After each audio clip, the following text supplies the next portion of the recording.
आप सभी संस्कृत अध्येताओं का हार्दिक अभिनंदन। हम एमए फाइनल संस्कृत साहित्य पेपर तृतीय गद्य पद्य चंपू, मैं डॉक्टर वीरेंद्र कुमार जोशी, सह आचार्य संस्कृत, गौरी देवी राजकीय महिला महाविद्यालय अलवर।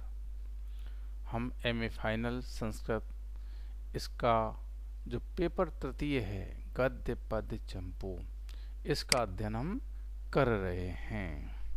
इसके अंतर्गत जो पाठ्यक्रम है इसका, उसमें नैषधीय चरितम महाकाव्य, जो कि महाकवि श्री हर्ष विरचित है, इसका अध्ययन कर रहे हैं।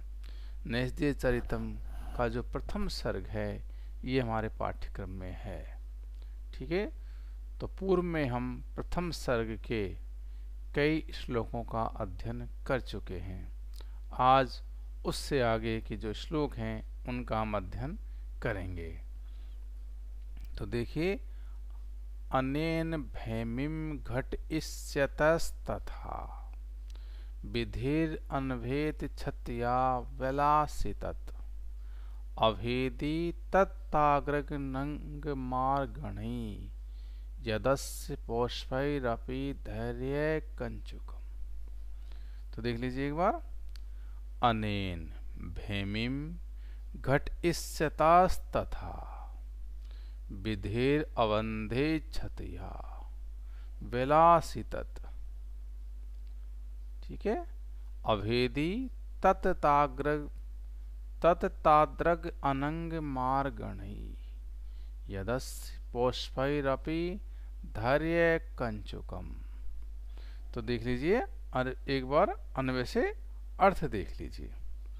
अनेन, अनेन इस नल के, जो नल के विषय में प्रसंग चल रहा है ना, तो राजा नल के, यहाँ पर जो महाकवि श्रीहर्ष हैं वो नल के गुणों की विशिष्टता बताते हुए कह रहे हैं।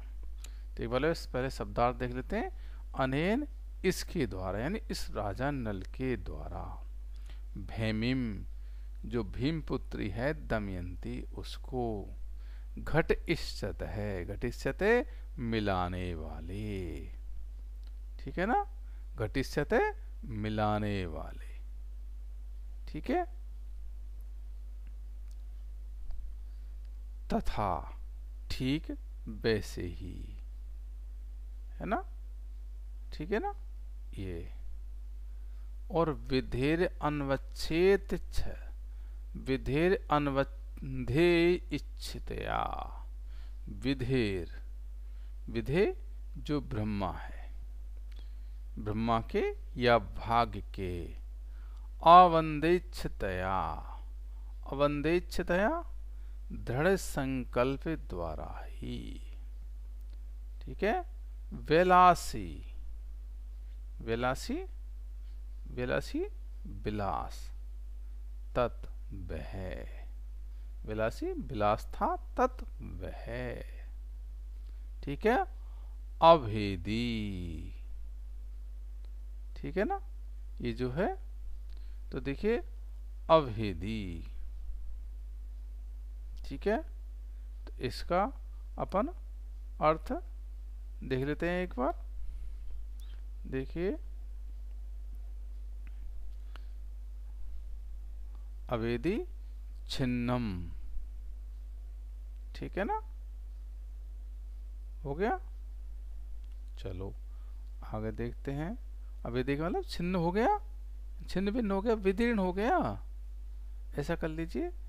तत् ताद्रग, तत् वह, ताद्रग, ताद्रग उस प्रकार के, वैसा जो दुर्विध है ऐसा, अनंग मार्गणई, अनंग जो कामदेव है उसके मार्गणी वाणों से, यत जो कि अस्य इसका, इस राजा नल का, पौष्पैरपि, पौष्पैरपि पुष्पों से निर्मित भी, धैर्य कंचुकम, धैर्य कंचुकम धैर्य रूपी जो कवच है वो।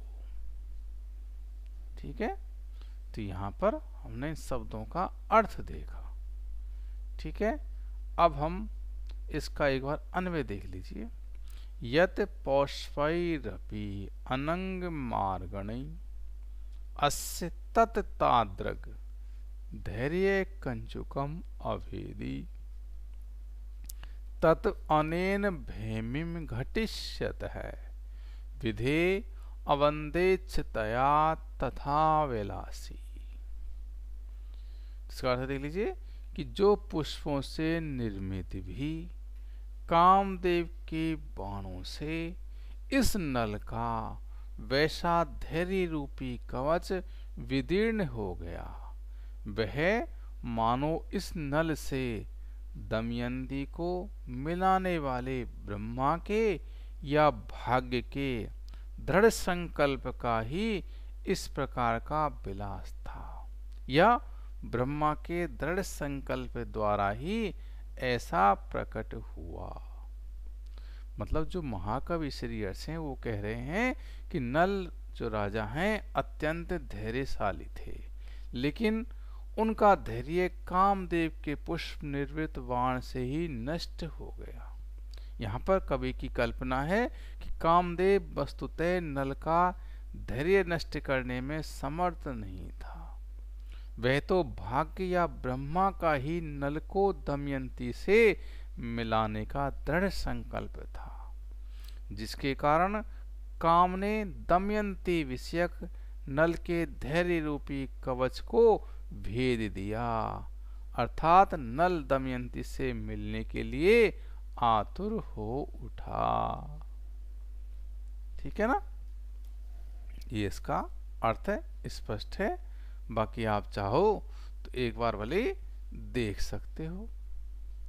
तो एक बार और देख लीजिए।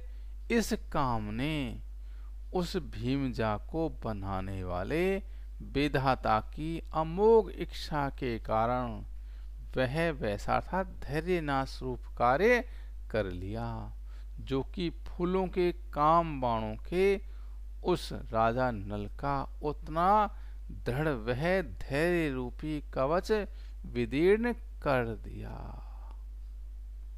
ठीक है, तो इसका अर्थ हमें स्पष्ट हो गया।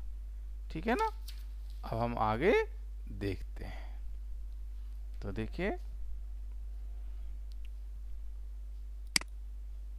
अगला श्लोक जो है,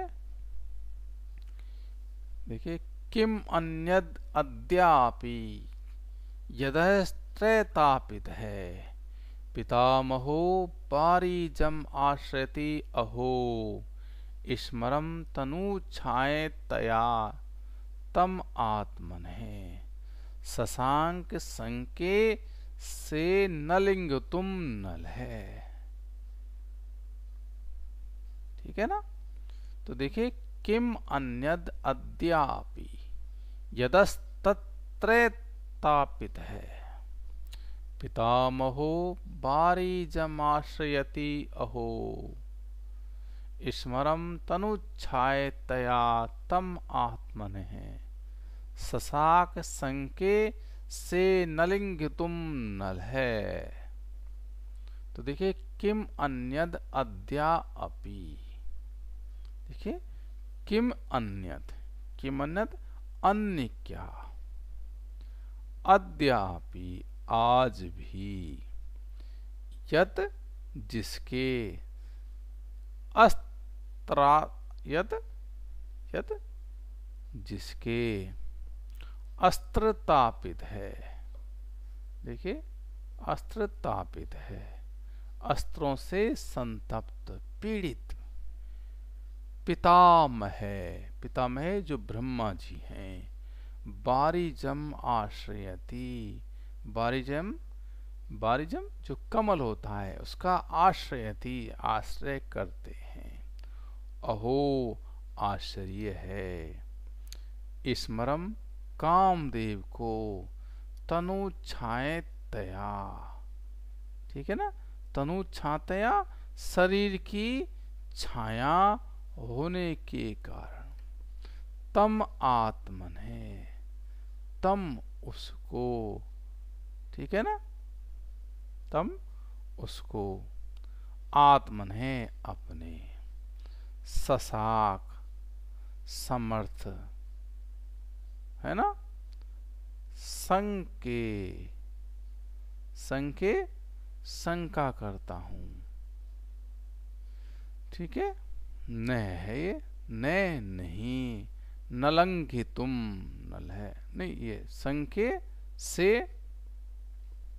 संके से शंका करता हूं, नल अंग अलंघितुम तो, न नहीं, लंघितुम ना, न नहीं, लंघितुम लांघने के लिए, नल है, नल को,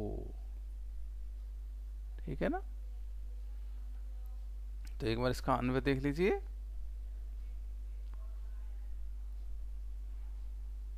कि किम अन्यत अहो यदस्त्र है तापित है पितामह अद्यापि बारीजम आश्रयति तम स्मरम स नल है आत्मन है तनु छाए तया लघितुम न ससाक संके। तो अन्य क्या आश्चर्य है, जिस कामदेव के अस्त्रों से संतप्त ब्रह्मा आज भी कमल का आश्रय लेते हैं, उस कामदेव को वह राजा नल अपने शरीर की छाया होने के कारण लाघने के लिए समर्थ न हो सका, ऐसी शंका करता हूं। यहाँ पर जो महाकवि श्रीहर्ष हैं, कामदेव की तुलना में ब्रह्मा की भी शक्ति को तुच्छ बताते हुए गए हैं। कवि का कहने का तात्पर्य है कि जिस कामदेव ने अपने अस्त्रों से ब्रह्मा को ऐसा वेधा कि वह आज भी संताप निवारण के लिए कमल पर विराजित हैं, तो कामदेव का ही कांति स्वरूप नल उसको लांघने में कैसे समर्थ हो सकता है। जिस प्रकार मनुष्य अपनी परछाई को लांघ नहीं सकता, उसी प्रकार नल कामदेव रूपी अपनी परछाई को लांघने में समर्थ न हो सका, अर्थात काम संताप से बच नहीं सका। नल ने काम को अपने शरीर का ही प्रतिबिंब माना, अथवा नल ने कामदेव को अपने सौंदर्य से कम सौंदर्य वाला समझा, अतएव लंघन न कर सका। ठीक है, एक बार देख लीजिए दोबारा से इसको कि अरे और क्या कहा जाए, काम के बाणों से सताए ब्रह्मा जी आज भी जलज कमल का आश्रय लिए रहते हैं।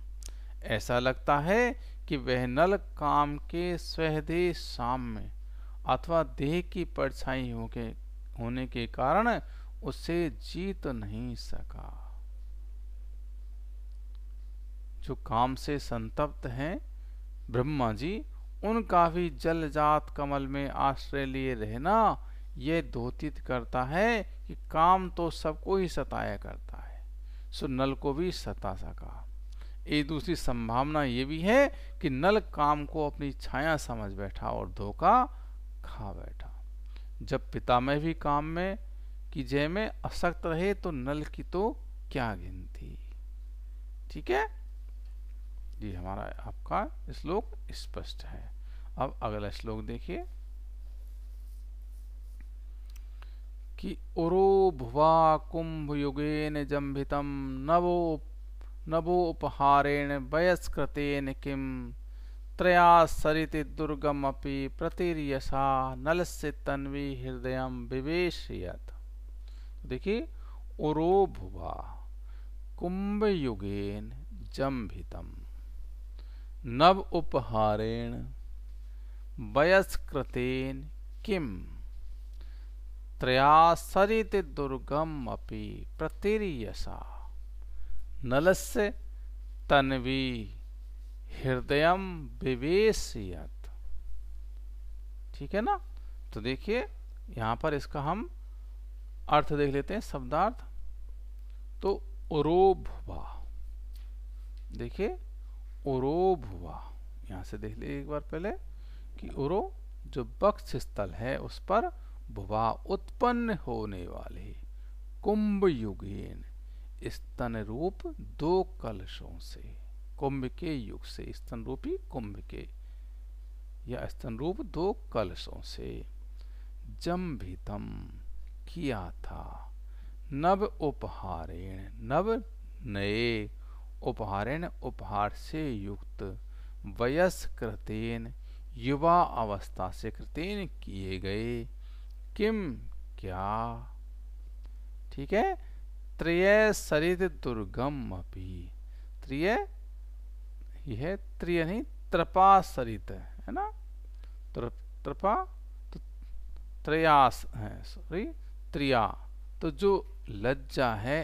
ऐसी सरित नदी, लज्जा रूपी नदी, दुर्गम अपि दुर्ग को भी, प्रत्यर्य पार करके, सा वै दमयंती, नलस्य नल के, राजा नल के, तन्वी जो तन्वी है, कोमल अंगों वाली है, कृशांगी है, हृदयम हृदय में, विवेशयत, विवेशयत, ठीक है ना, उस हृदय में विवेश प्रविष्ट हो गई, यत जो की, तो देखिए यत तन्वी सा त्रपासरी दुर्गम अपि प्रतिर्नलस्य हृदयम विवेश, किम वयस्कृतेन नव उपहारेण उरोभुवा कुंभ युगेन जम्भितम, तो अर्थ देख लीजिए, जो कृशांगी उस दमयंती ने लज्जा रूपी नदी दुर्ग को भी पार करके नल के हृदय में प्रवेश कर लिया, क्या वह युवावस्था से किए गए नए उपहार से युक्त वक्ष स्थल पर उत्पन्न स्तन रूप दो कलशों का प्रभाव था। अर्थात यहाँ पर जो महाकवि श्रीहर्ष हैं वो कह रहे हैं कि जैसे कोई नदी पार करने का इच्छुक दूसरे से तरण साधन कुंभ आदि को प्राप्त कर नदी पार कर लेता है, वैसे ही यौवन अवस्था से दमयंती ने लज्जा रूपी नदी को पार करने के साधन रूप स्तन कुंभ को प्राप्त कर नल के दुर्गम हृदय रूपी किले में प्रवेश किया, हृदय रूपी दुर्ग में प्रवेश किया, ठीक है ना। मतलब कवि का कहने का तात्पर्य है कि जिस प्रकार कोई दुर्बल व्यक्ति छाती पर दो कलशों को रखकर उसकी सहायता से नदी को पार कर अभिष्ट तक पहुंच जाता है, वो अपने अभिष्ट तक पहुंच जाता है, उसी प्रकार दमयंती भी यौवन अवस्था से प्राप्त हुए कलश आकार विशाल स्तनों की सहायता से लज्जा रूपणी नदी के उच्चतम प्राकार को पार करके नल के हृदय में प्रविष्ट हो गई, ठीक है, ये आपको स्पष्ट हो गया होगा, ठीक है ना। देख लीजिए कि वह कृशांगी दमयंती लज्जा रूपी नदी में दुर्ग जो प्रतिरोध स्वरूप होता है अथवा लज्जा नदी रूपी दुर्ग को भी तैर करके जो नल के हृदय में प्रविष्ट हो सकी, वह क्या तारुण्य प्रस्तुत नूतन उपहार कुंभ युग दो घड़े और कुछ युगल द्वारा हो सका, ठीक है ना। अनेक जो प्रणय कथाएं होती हैं उनमें नर नारी के ऐसे साहस का वृतांत मिलता है, ठीक है। यहाँ पर महाकवि श्रीहर्ष ने ऐसी ही कल्पना की है जिससे नल दमयंती की प्रणय उत्कटता प्रकट होती है। यह सब यौवन की ही कृपा है, कुछ युगल भी वय करता है यौवन के उपहार हैं, ठीक है। तो ये आपके समझ में आ गया होगा, ठीक है ना। ठीक है, तो आगे श्लोक देखिए। अब आप अगला जो है, अपन्नुवानस्य जनाय यन्निजाम अधीरतामस्य कृतं मनोभुवा अबोधि तज्जागर दुख साक्षिणी निशा च सय्या च शशांक कोमला। देखिए, अपन्नुवानस्य जनाय यन्निजाम अधीरतामस्य कृतं मनोभुवा अबोधि तज्जागर दुख साक्षिणी निशा च सय्या च शशांक कोमला। तो देखिए, अपन्नुवानस्य, अपन्नुवानस्य छुपाते हुए, जनाय, ठीक है ना, जन के लिए, लोगों से, मतलब लोगों से,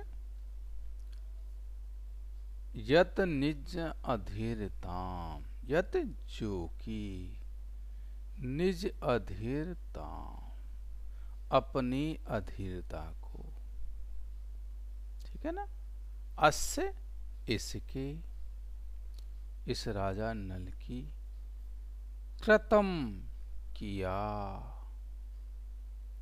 ठीक है, मनोभुवा, मनोभुवा जो कामदेव है वो, अबोधि जानती थी, तत् जागर, तत् वह, जागर जागरण के, दुख साक्षिणी दुख को साक्षात करने वाली, निशाचे, निशा जो रात्रि है, चे और, सैया, सैया जो बिस्तर है, बिछोना है, चे और, शशांक कोमला, ठीक है ना, शशांक चंद्रमा के समान, कोमला सुंदर, या चंद्रमा से भी सुंदर।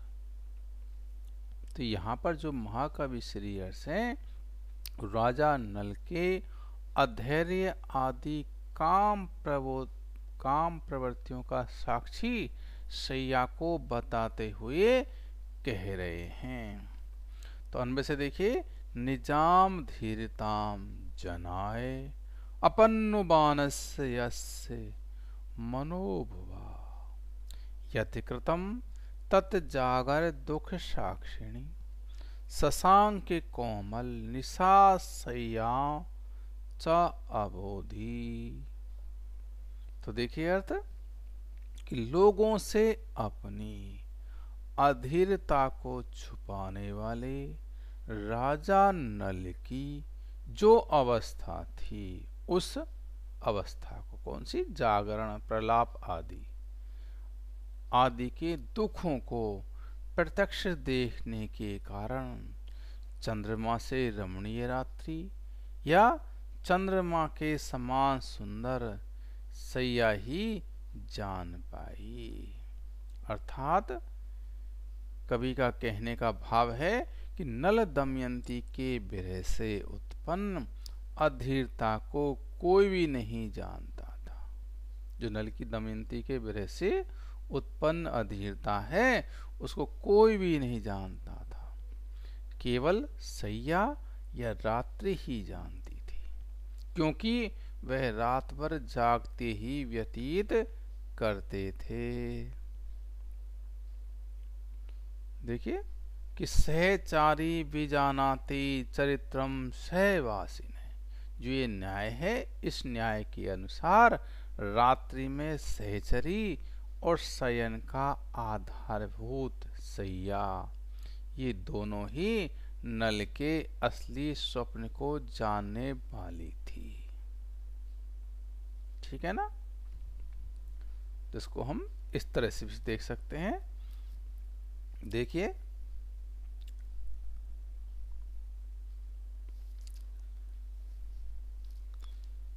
कि अपनी अधीरता को छुपाते इस राजा नल की मनोभव काम ने जो दुर्दशा की, उसे जागरण के कष्ट की गभा, चंद्र से मनोहर चांदनी रात, और खरगोश के अंक के समान मुलायम अथवा चंद्र तुल्य धवल आवरण से युक्त, अथवा चंद्र अर्थात कपूर छिड़कर शीतल बनाई गई सैया ही जान पाई।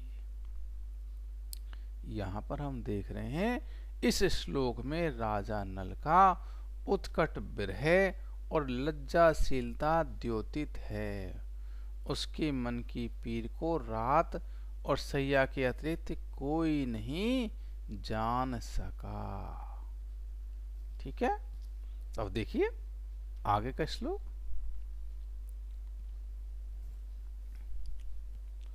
स्मरो तप्तो अपि भृशं नैरस्य प्रभु, विदर्भ राजम तनयम अयाचत, त्यजन्ति ये सूत्र शर्मम च मानिनो वरम,